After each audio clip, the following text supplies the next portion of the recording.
વિજ્ઞાન જાથાના જયંત પંડ્યા સામે હજારો લોકોએ હાથમાં બેનરો લઈ અને વિરોધ પ્રદર્શન કર્યું।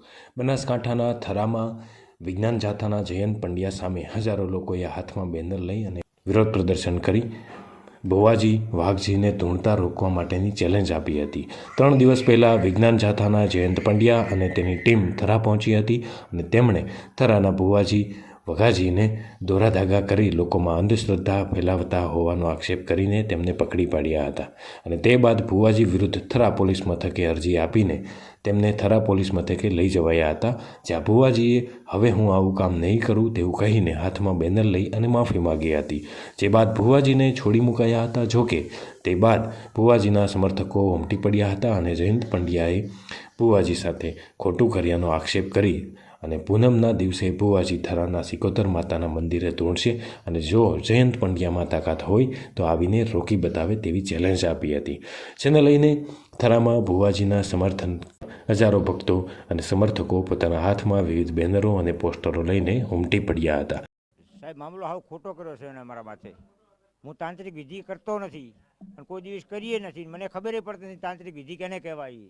હું તો એક માતાજીની શ્રદ્ધાથી, એના વિશ્વાસથી, જે માતાજી આશીષ આલે છે એ લોકોના કામ થાય છે। અને જયંત પંડ્યાએ મને ખોટો વગોયો છે, કરોડોનું એવું બધું કીધું છે ખોટું મને, તો એ મને સાબુત કરી આપે। ઝાપડપરામાંથી, ઝાપડપરાવાળા માણસો મારી હાજરીમાં છે, એ એવું કહેવા માગે છે કે એમને એક ઘર બતાય કને કરીતું હતો।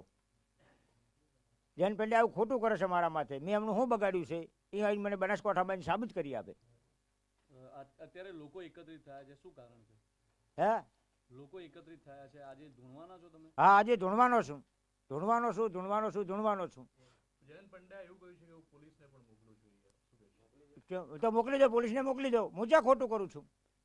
મને જે માતાજી આવે છે, જે મને જે સત્યના માર્ગે લઈ જાય છે, સત્યના માર્ગે ચાલું છું। ભુવાજી એક તો અપાહિત છે, વર્ષોથી પોતાને માતા ઉપર શ્રદ્ધા હતી ને માતાજીના આશીર્વાદથી એમના લગ્ન પણ થયા। અને તમે જોતા હશો કે અમે આટલા વર્ષોથી જુઓ છે પણ ભુવાજીની સાદગાઈ છે, મંદિરે પૂજા કરે છે, પોતે આસ્થા રાખે છે, પોતે કોઈના પૈસો લેતા નથી। હું પણ દર વર્ષે 1-2 વખત તો દર્શન કરવા આવું જ છું।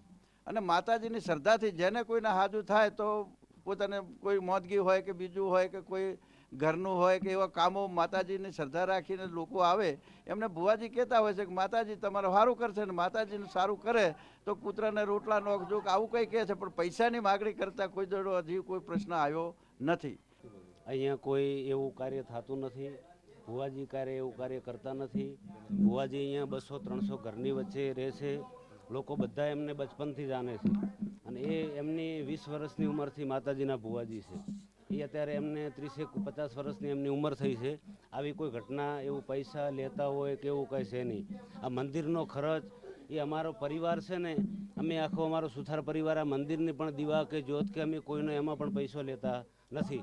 શ્રદ્ધાળુઓ અહીંયા આવે છે, એમની શ્રદ્ધા છે, તો ભુવાજી જોડે એમનું કદાચ કામ થતું હોય, લોકો આવતા હોય, બરાબર છે, તો એમનું થાય છે કામ અને શ્રદ્ધાથી આવે છે। અહીંયા કોઈ લેવડ દેવડ કે પૈસા લેવા કે એવું કોઈ કામકાજ અહીંયા થતું નથી।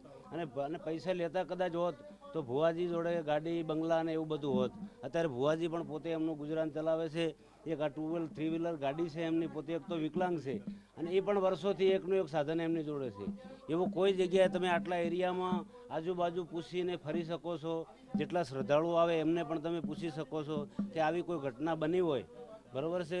જયંત પંડ્યાએ જે કર્યું, હા તાંત્રિક એવું કરતા હોય, ખોટું હોય તો કાયદા કાનૂનનો આપણે એવો કોઈ વિરોધ કરતા નથી। પોલીસનું કાર્ય કરી શકે છે, એ એમનો સંસ્થા છે તો એ કાર્ય કરી શકે છે, પણ આ ભુવા જેવા તાંત્રિક એવી વિધિઓ કોઈ છે નહીં। એવી અરજીઓ કદાચ કોઈએ એમના વિરોધમાં કે એવી રીતે આપી હોય તો એકાદ અરજીના કારણે આવડું બધું લેવું અને ભુવાજીના એમના ઘરે